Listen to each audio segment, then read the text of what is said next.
Hello boys and girls, Dr. Earl here, chilling at this spot here for a couple of minutes.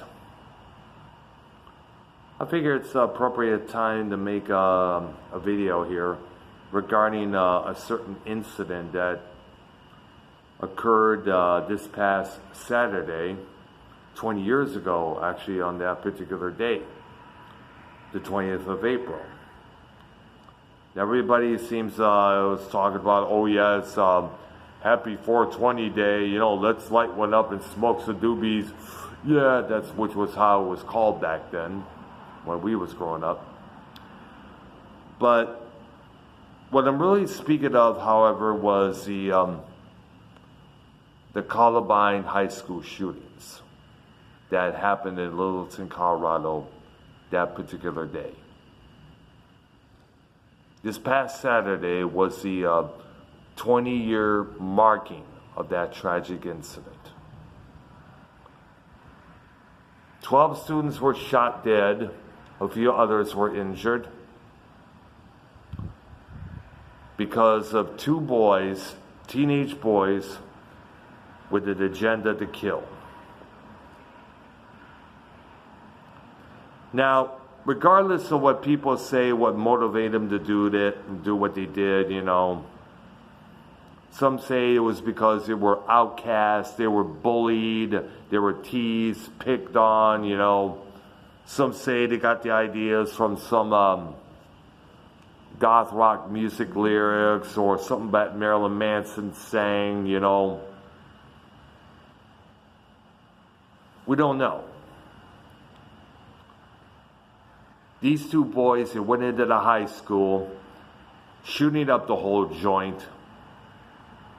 As I said, killing 12 students, injuring a few others, before turning the guns onto themselves and blowing themselves away.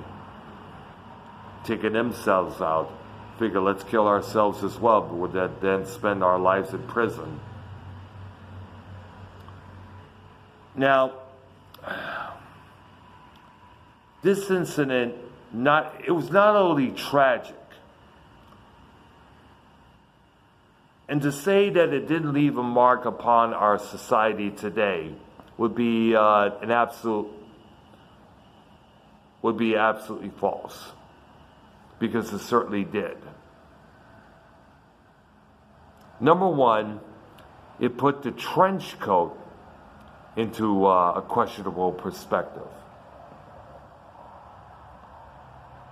Allegedly, these two boys were part of a group called the Trenchcoat Mafia.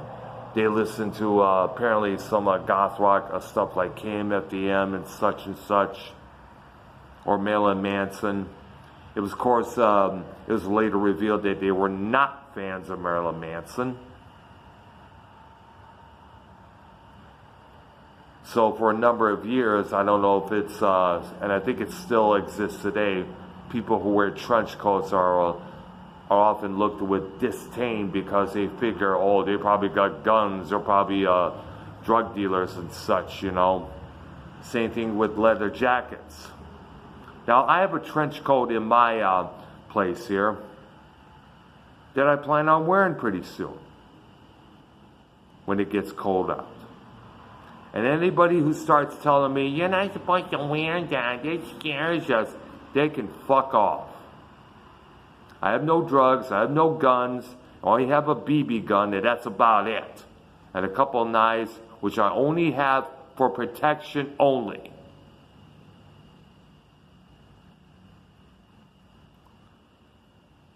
Another perspective that was put into this because of this incident was the social outcasts.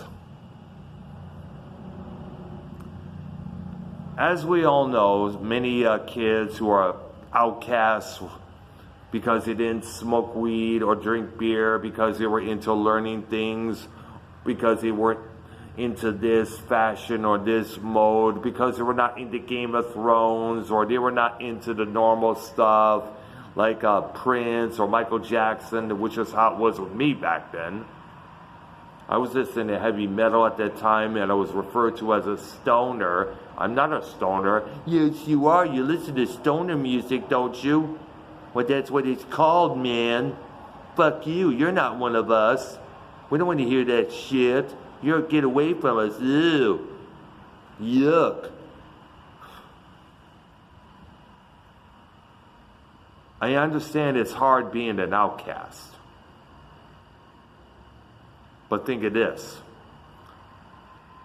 In the years to come, those people who outcasted you may end up on Skid Row, living in a trailer, living off the government, whether it's local, federal, or state, because they probably can't work. They probably develop drug habits, while the outcast is out there earning good money at a computer software company. Think about that. But the idea is, but however, there are outcasts out there who still feel that they want to make the world pay.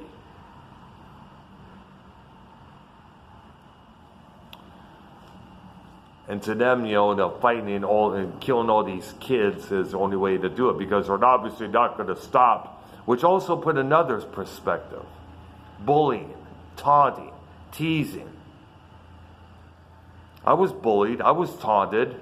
I went through that as a kid at school. Back then, the kids didn't understand what autism was. They couldn't figure it out. They didn't care to figure it out. It was like, oh, there's Earl over there. Let's fuck with him. He's autistic. I don't know what the fuck autistic is. Who cares? He's a weirdo. Let's fuck with him. Let's make fun of his name. Let's make fun of the way he looks. I got that a few times as an adult. Remember the story about what happened to me in Marysville, Michigan in 1992? That left a mark on me. To this day, I despise the neatly dressed crowd, the ones with the polo shirts, the nice clothing, who drive the nice cars. He goes, those were the people who did the taunting. To this very fucking day.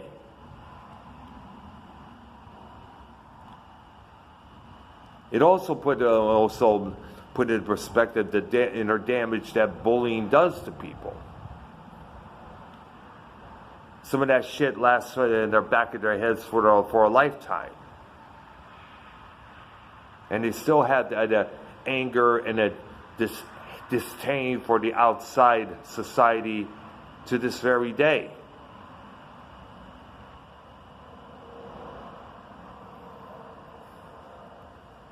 Another thing was put into perspective was the gun issues. Since these kids had guns, they were able to obtain guns for whichever black market they found, either on the web or on the streets. Many of the Democrats or the liberals out there took it upon themselves to figure if we get rid of guns, kids won't get a hold of them, without thinking the idea of suppose an invasion that comes along, or some terrorist militia starts invading our country, we won't have our guns, how we defend ourselves. They're not thinking of that. They're thinking about, we must protect the kids from all these guns. It's not about guns, motherfuckers.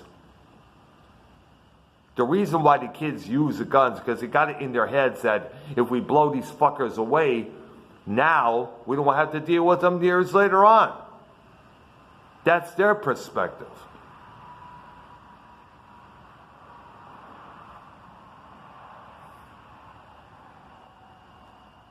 Maybe these kids are sick and tired of being bullied. Instead of working on the gun control, working on going after the bullies that went after them. Maybe we should concentrate on that.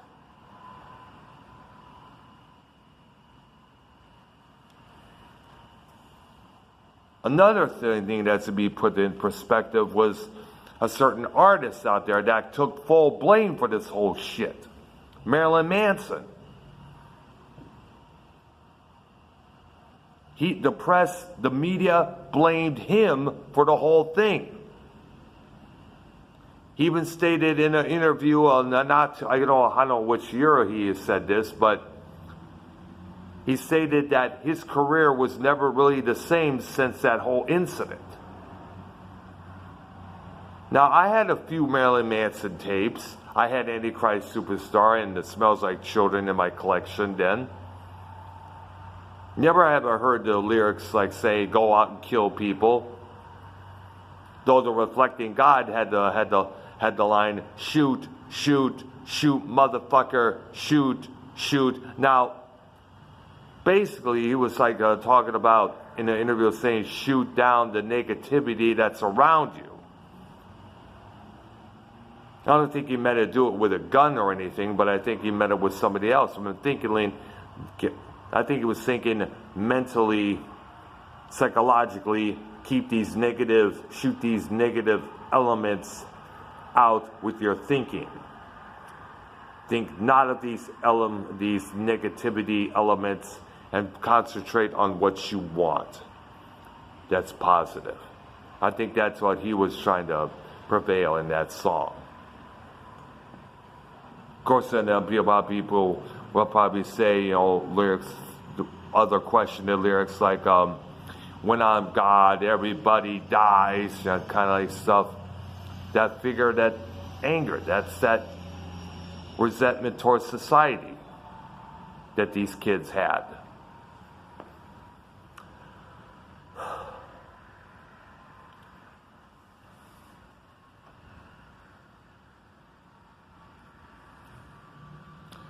Now, I'm going to end this, on a very serious note. Coming from that perspective, I understand where those kids were coming from. They were probably upset over whichever was going on. We all feel that way. We all feel like the world is about right on us, right on our backs, jumping down our throat, attacking at us 24/7. And there's going to be moments where we get sick and tired of it. Take myself, for example. As I mentioned earlier to this video, and in another video a while back, I was bullied by all these preppies, these jock boys and girls, who took it upon themselves to pass judgment on to me.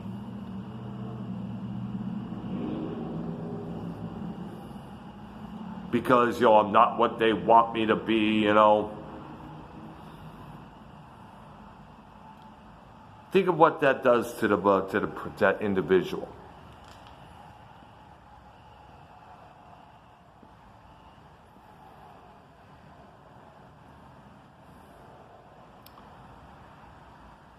Now, and I also want to say something to the kids out there who have been thinking of doing this. They get the same idea, they want to get themselves a gun or a machete or something like that, start attacking people one by one. That's not the way. Don't study your problems through those methods. That can land you in prison for life. You will never see the outside world. Of course, I understand you don't like the outside world, but the inside of a prison yard is not that good either. In fact, it's even worse. I've heard many stories of what goes on in prisons, and you don't want to be a part of that.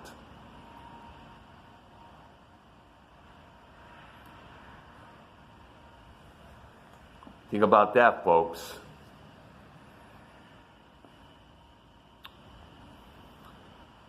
I know I'm kind of babbled on here, but there was a lot that's going through my mind when I think of this subject here.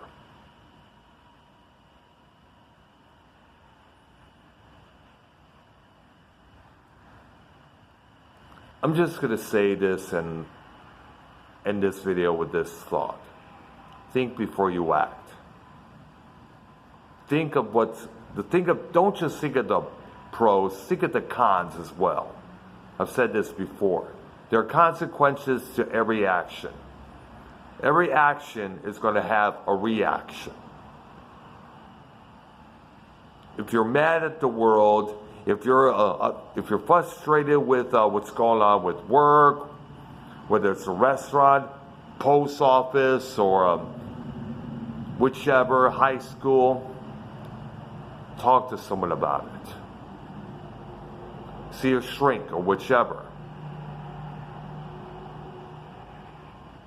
Talk to a friend.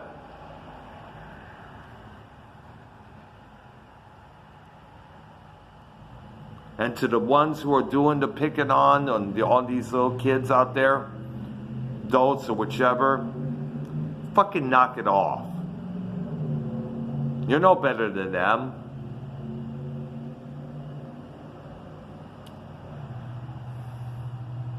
Just because you consider yourself better than everybody else because you got the money, you got the clothing, and you got this high status, doesn't mean you're no better than everybody else.